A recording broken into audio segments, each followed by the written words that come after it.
আল্লাহুম্মা আমিন আল্লাহুম্মা আমিন আলহামদুলিল্লাহি রাব্বিল আলামিন আসসালাতু ওয়াসসালামু আলা রাসূলিল কারীম রব্বানা যালামনা আনফুসানা ওয়া ইন লাম তাগফির লানা ওয়া তারহামনা লানাকুনান্না মিনাল খাসিরিন ইয়া ইলাহি রহম ফরমা মুস্তাফা কি ওয়াস্তে খুলে দে দরওয়াজায়ে रहमत गदा की वास्ते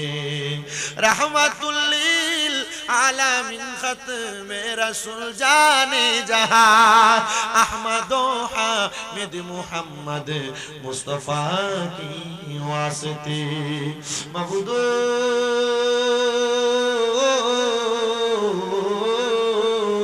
ও দয়াল আল্লাহ একটু রহমতের নজর করে তাকে দেখেন আল্লাহ এই কুমিল্লা জেলার অন্তর্গত বিপাড়া থানাধীন সাহেবাবাদ দক্ষিণ পাড়া যুব সমাজ কল্যাণ ও সমাজ উন্নয়ন সংগঠনের উদ্যোগে সাহেবাবাদের সকল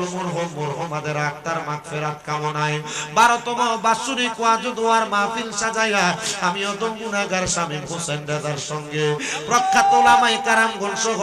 আলেম উলামা হুফাজে কোরআন তালিবুল ইলম বিশেষ করে আমার দাড়ি পাকা মুরব্বি বাবারা যুবক নওজোয়ান ভাইয়েরা ছোট ছোট মাসুম বাচ্চারা বিশেষ করে পর্দার আড়ালে আমার মা বোনেরা আল্লাহ সোশ্যাল মিডিয়ার মাধ্যমে দেখনেওয়ালা দেশ বিদেশের ভাই বাবারা মা বোনেরা মুনাজাতের মধ্যে হাত বাড়াইছে আল্লাহ যার হাত তোমার দরবারে মায়া লাগে পছন্দ হয় ওই হাতের উসিলায় আমরা প্রত্যেকের জীবনের গুনাহ মাফ কইরা আমরা রে বেগুনাহ মাসুম বান্দা বানায়া দাও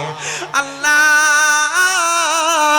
আজকের মাহফিলের মধ্যে যারা টাকা দিয়া পয়সা দিয়া শ্রম দিয়া বুদ্ধি দিয়া পরামর্শ দিয়া মাইক দিয়া লাইট দিয়া প্যান্ডেল দিয়া মিডিয়ার বাইরে সহ সম্মানিত শ্রোতা মণ্ডলীরা বিশেষ করে দেশ বিদেশ থেকে যারা দান করে এত সুন্দর মাহফিলের আয়োজন করছে গো আল্লাহ আল্লাহ আজকের জান্নাতের বাগান তুমি তাদের ওসিলায় কবুল আর মঞ্জুর করে নাও আল্লাহ আজকের মুনাজাতে কে জানি হাত বাড়াইছে কার জানি জগতের মধ্যে বাবা নাই যেই বাবা রিকশা চালাইয়া মাটি কাইটা মাথার গাম পায়ে ফালাইয়া পরের বাড়িতে বদলার কাজ কইরা সন্তানরে মানুষের মতো মানুষ করার জন্য আব্বা নিজের রক্তরে পানি বানাইছে এমন আব্বা যাদের অন্ধকার কবরে রে আল্লাহ আব্বার কবর জান্নাতের বাগান বানায়া দাও আল্লাহ কে জানি হাত বাড়াইছে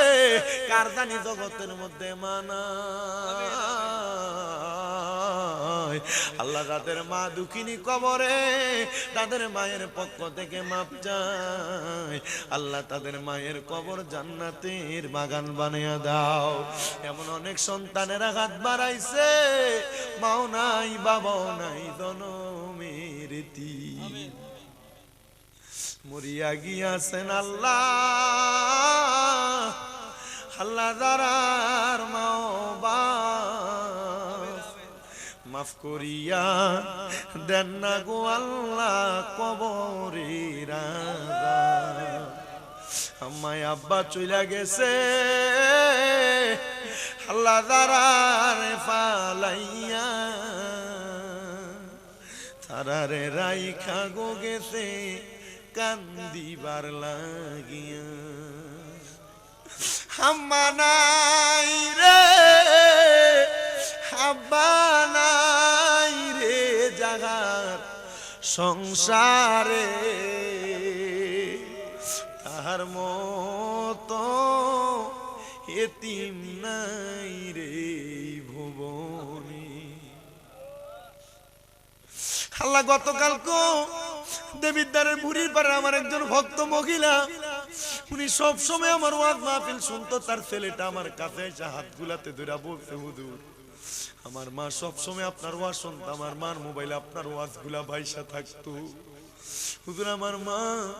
কিছুদিন আগে রোগে আক্রান্ত হইয়া কবরের বাসিন্দা হইয়া গেছে আল্লাহ এমন মা পাগল একটা মুরব্বী মানুষের বিয়া দরবারের পাগল বুড়া হইয়া গেছে এখনো মা রে ভুলে না মা বেঁচে আছে মার জন্য দোয়া চেয়ে দান করছি আল্লাহ অনেকে বাবার জন্য দোয়া চেয়ে দান করছি আল্লাহ তাদের আম্মায় আব্বার কবরে আর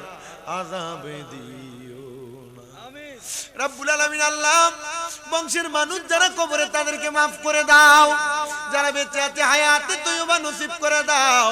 অনেকে অসুস্থ আছে সুস্থতার নিয়ামত নসিব করো আল্লাহ। বিশেষ করে গো ফরিয়াদ, অনেক প্রবাসী ভাইরা বিদেশ থেকে দোয়া চায়, আল্লাহ তাদের কামাই রুজির মধ্যে বরকত দান করো আল্লাহ। আমার মা বোনেরাও দোয়া চায়, আমার মা বোনদের দোয়াগুলা কবুল করে নাও। অনেকে পড়ালেখা করে বিদ্যা বুদ্ধি বাড়াইয়া দাও আল্লাহ। বিশেষ করে আহলে সুন্নাত ওয়াল জামাতের খেদমত এলাকার মধ্যে যারা করে, তরিকতের খেদমত যারা করে, প্রত্যেকের খেদমত তুমি কবুল ও মঞ্জুর করো। আমাদের প্রত্যেককে তরিকত গ্রহণ করে পীর মাশায়েখের সোহবতে থাকার মতো তৌফিক দান করো। আমার মা অসুস্থ, আল্লাহ তুমি সুস্থতার নিয়ামত দান করো। আমার মাদ্রাসার ছাত্রদেরকে তুমি কবুল ও মঞ্জুর করো আল্লাহ। আমার মাদ্রাসার অনেক ছাত্ররা তাদের আব্বা আম্মার জন্য দোয়া চায় আল্লাহ। বিশেষ করে আমার একজন ভক্ত ফাতেমা বেগম ভঙ্গুয়াতে বাড়ি বরুড়ার, ওনার স্বামী দুবাইতে অসুস্থ হয়েছেন আল্লাহ। সিঁড়ি থেকে পইরা পায়ে ব্যথা পাইছে, দোয়া চাইছে আল্লাহ। ওনার স্বামীটারে আপনি সুস্থতার নিয়ামত দান করে দেন ও আল্লাহ। এমন ভাবে অনেকেই তো দোয়া চায়, তাদের খাস দোয়াগুলো কবুল ও মঞ্জুর করে। আমাদের প্রত্যেকের মরণের আগে বারবার মক্কা মদিনা তাওয়াফ জিয়ারত নসিব করায়া আখিরি জবানে পড়ায়া দিয়েন মধুর কালেমা লা ইলাহা ইল্লাল্লাহু মুহাম্মাদুর রাসূলুল্লাহ সাল্লাল্লাহু